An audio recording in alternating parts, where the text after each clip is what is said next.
Welcome to the Gift of Love broadcast, where love is your greatest gift. Our mission is to teach the world the power of loving God and loving others. The greatest gift for you and me, the greatest gift for humanity, the greatest gift for all to see. L-O-V-E, love. The greatest gift for you and me, the greatest gift for humanity, the greatest gift for all to see. L-O-V-E, love. The Gift of Love broadcast. Hello and welcome to the Gift of Love broadcast, where love is your greatest gift. I am your host, Lyndon, and thank you for giving me the opportunity to bring inspiration, hope, and most of all, love into your lives. If you've been with the Gift of Love broadcast, you understand by now that when we talk about love, we are talking about the evolution of humanity. Yes, I believe that we are here on this earth, on this journey to evolve and to morph and become perfect images of love. And when that happens, we are the image of God here on this earth because God is love. Today, I want to continue with my series, Lessons from My Father. Lessons from My Father, which is about a journey that I had about 6 years ago. And the overarching lesson from all of this is that we can learn something from every opportunity of life that we have. Everything that you go through, there is something to learn. That is something that my father taught me. And that is something that I held with me as I was going through my father's transition 6 years ago. Yes, 6 years ago, my father graduated. And yes, I use the term graduated to heaven. He left this physical plane. And as trying, as hard of a time that was, I held to my father's words where he told me, there is always something to learn through every obstacle, through every challenge that you endure in life. And I did the same thing as I was going through my father's transition. And today I want to talk about courage. Courage. And yes, I understood this concept before, but it was during this trial, during this time, that God really impressed upon my heart. The Spirit really crystallized before me what courage means. And I want to share my story with you. About 6 years ago, when I got the call that my father had passed away on a Sunday evening, I flew up to Maryland to be with my mother and my younger brother who were up there with my father. We live in Atlanta, Georgia, so that's why I refer to up there. I literally flew north. And while I was there, something very important happened in my life that at the time I didn't realize. So one day we went to the funeral home, and from my understanding, we were going there just to simply meet the funeral home director for the first time, to go over some paperwork, the logistics behind the situation. And I remember while we were there, speaking with the funeral director, she comes to me, my mother and my aunt. We're standing there, and she asked us, "Do you want to see him?" And immediately I froze. I can't quite explain what this freezing looked like, but nothing moved on the outside, and everything on the inside of me that was associated with fear rose at that moment. And I believe we all froze because we were not there for that. We were not expecting that. However, while I was there, I literally remember my dad's words from conversations years prior, where my dad told me, there's always something to learn. So don't be afraid of these trials and tribulations. Go through them. And when she asked that question, something came up on the inside of me after all of the fear. And when she asked the question, do you want to see him? I said, yes. I'm not sure why I said yes, because my body and my mind did not want to, but something in my spirit rose. So we began to walk to another room, and we began to walk down the stairs, and as I'm telling this story, I'm literally reliving this moment. And as I'm standing at the top of the stairs, and the funeral director says he's down there, just walk down. Each step that I took was harder and harder and scarier and scarier. And as I'm walking down, I can literally see my dad laying there from the top of the stairway. And I am petrified. But my spirit is pushing me to conquer this moment, to go through with this. And as I got to the bottom of the steps, and I turned to the right to go into the room that was adjacent to the steps, and I saw my dad for the first time since he had transitioned, which was about 3 days prior, 2 to 3 days prior.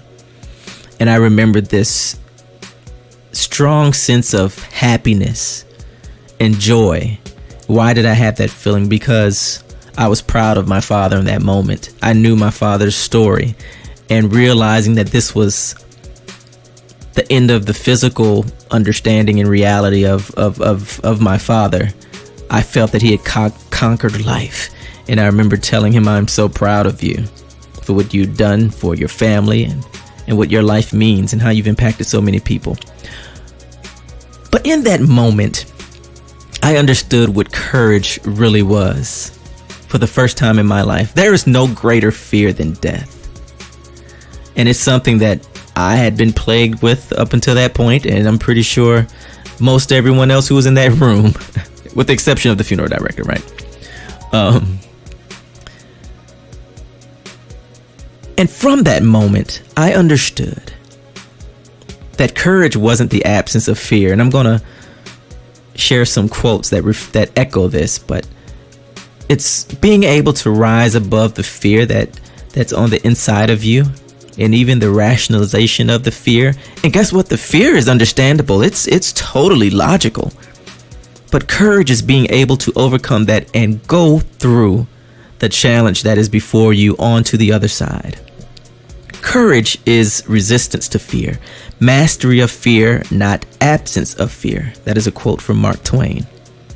The brave man is not he who does not feel afraid, but he who conquers that fear. From the great Nelson Mandela. And I understood that in that moment, that courage is the ability and willingness to confront fear, pain, danger, uncertainty, or intimidation, and to go through to the other side. And in that moment, I believe for my life, I understood courage and I conquered my greatest fear, which was death. And even to this day, oh man, it's not a fear. It is not a fear of mine. Because I saw it. I faced it head on. This was my Goliath. And I realized that it wasn't as bad as I thought it was.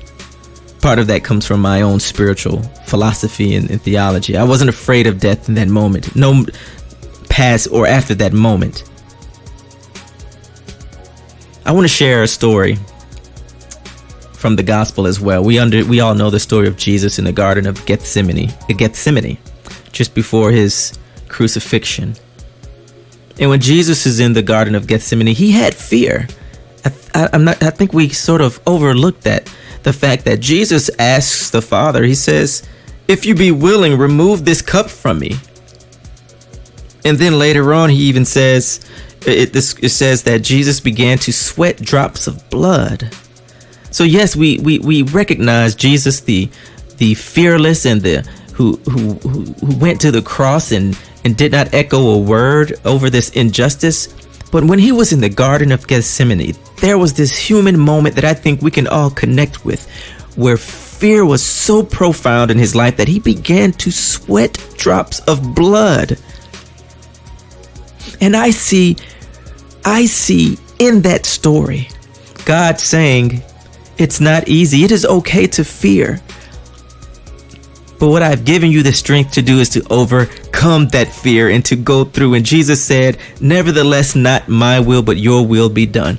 In other words, Jesus was saying, I'm going to go through with this. I'm going to have the courage to go through this, even though my fear, even though I am wrestling with my greatest fear right now, which in this scenario is death as well.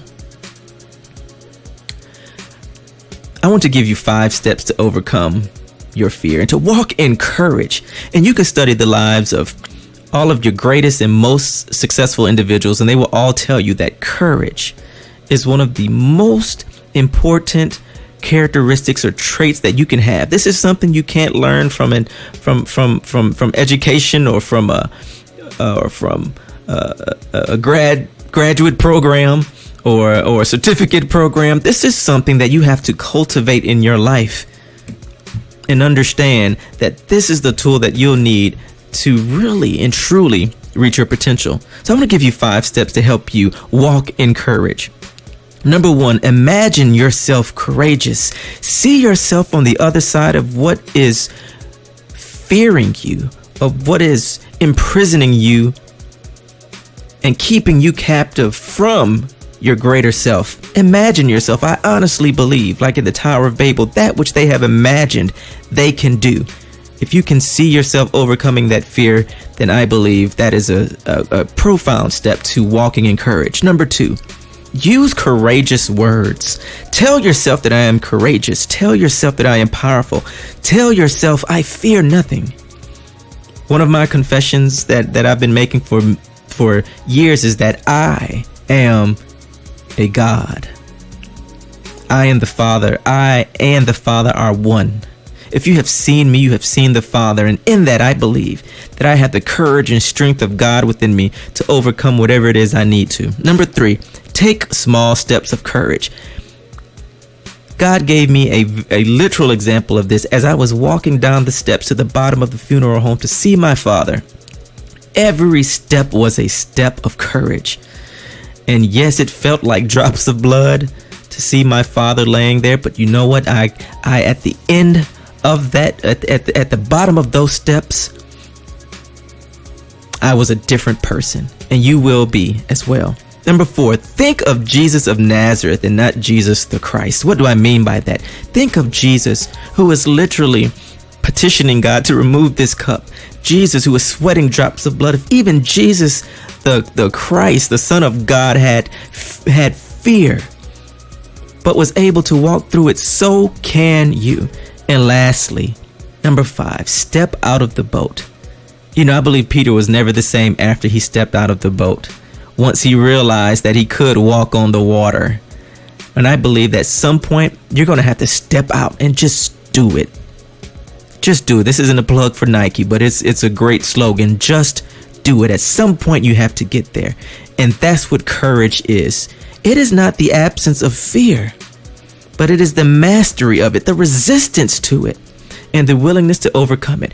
And God impressed upon my life in this story of my journey, dealing with my father's transition, that courage was going to be one of the greatest assets in my life. But it took this. It took this to embed courage on my heart. It's one thing to talk about courage, but it's another thing to have a moment where you conquered fear. And I conquered fear in that moment. And I've never been the same ever since. And that is my prayer for you. And that is what I believe the Spirit is saying to everyone that's listening right now. Build up your courage.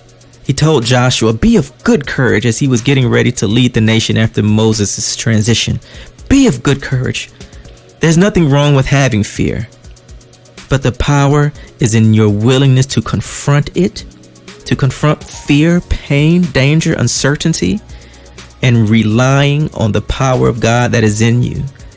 And your love will motivate you to even overcome that fear and walk in courage. Because when you love something, that will propel you to overcome fear. I loved my father so much that nothing could keep me from walking down those steps. I wanted to see my father. See, love is not weak. Love is strength. Love is powerful. And love is transformative. I hope this was a blessing. I ask that you please share the Gift of Love broadcast with those that you come into contact with. And my prayers upon those listening, that you continue to grow and experience God's love in your life like never before. Remember, love is your greatest gift. Be blessed.